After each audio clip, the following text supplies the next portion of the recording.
Americans have maintained a love affair with their cars and vans for years now, so much so that they have grown quite accustomed to saying fill them up. But with the high cost of gasoline, alternate means of transportation are being developed, one of those being electric cars.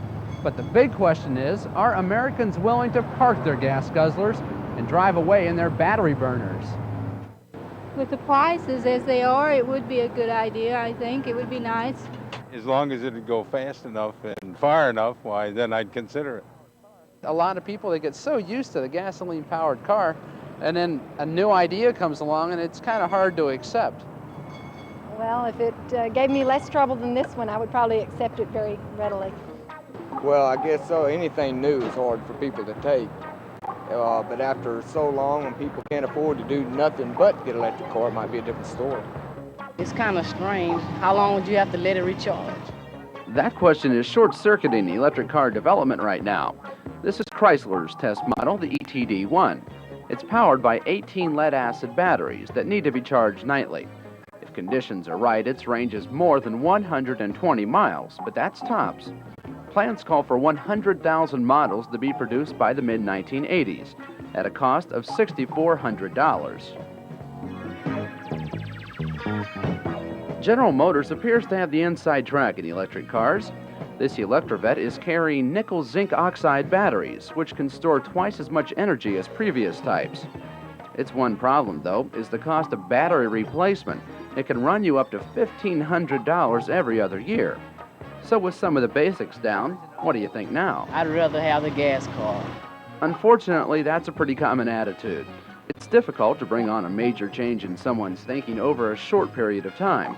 But Port Arthur's Don and Janice Keys have made a move toward electricity, if for no other reason than the price of gas was pumping the dollars right out of them.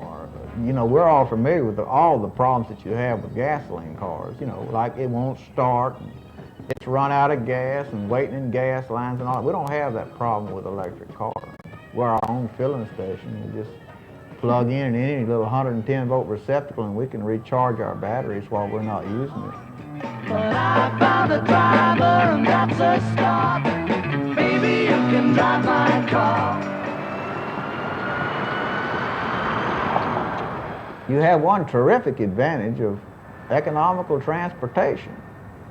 And to me, in town, if you are talking about wintertime driving, average car doesn't get hot until you're there to where you can even be warm. And in the summertime, if it's set out in the sun, you don't get the car cool until you've arrived your next stop anyway. So for town driving, I think it's just ideal. So far, that's the main benefit of an electric car. Since over 60% of all trips in a car are 5 miles or less, an electric vehicle is far more efficient than a gas-powered one.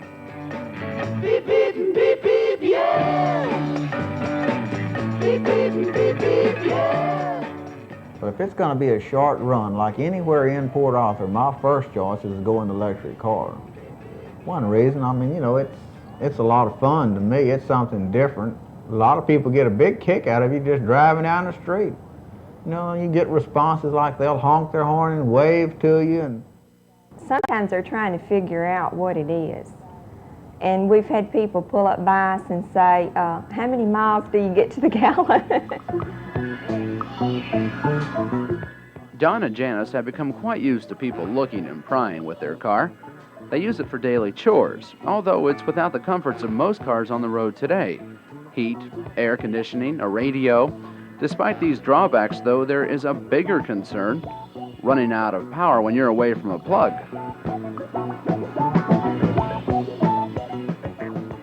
We went downtown Port Arthur to the courthouse one day, and he thought we had enough charge left on the batteries to go that far. Well, I hadn't charged the batteries for 2 days.